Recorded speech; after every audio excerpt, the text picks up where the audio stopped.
গুরুত্বপূর্ণ ম্যাচে স্কোয়াডে ৩ পরিবর্তন, একাদশের বাইরে দলের মূল ২ খেলোয়াড়।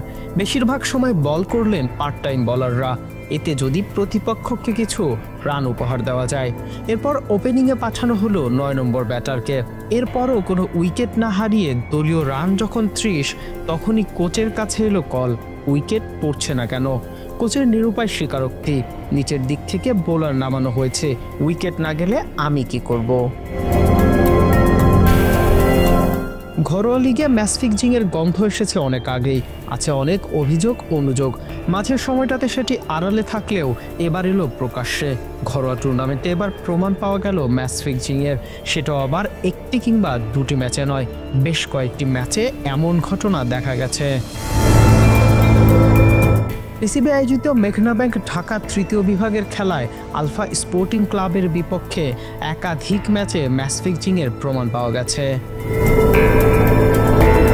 গত 14 নভেম্বর মেঘনা ব্যাংক ঢাকা 3rd ডিভিশনের গুরুত্বপূর্ণ ম্যাচে মাঠে নামে ট্যালেন্ট হান্ট ক্রিকেট একাডেমি এবং আলফা স্পোর্টিং ক্লাব।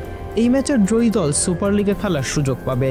এমন গুরুত্বপূর্ণ ম্যাচে 2 টপ পারফর্মারকে একাদশেই রাখেনি আলফা। 2 জন পারফর্মার বোলার ছাড়াই ম্যাচ খেলতে নামে তারা। ম্যাচে মূল বোলার বাদ দিয়ে বেশিরভাগ সময় পার্ট টাইম বোলার দিয়েই বল করানো হয়। এই ম্যাচে তাদের বোলাররা এক্সট্রা রান দিয়েছে 21। তারপর 182 রানের লক্ষ্য পাওয়া আলফা স্পোর্টিং ক্লাব ওপেনিংয়ে পাঠান 9 নম্বর ব্যাটারকে, যিনি মূলত একজন বোলার। ওয়ানডাউনে নামানো হয় আরও এক ধাপ পিছিয়ে থাকা 10 নম্বর ব্যাটারকে। যথারীতি এই ম্যাচে 92 রানে অল আউট হয়ে ম্যাচ হেরেছে আলফা স্পোর্টিং ক্লাব।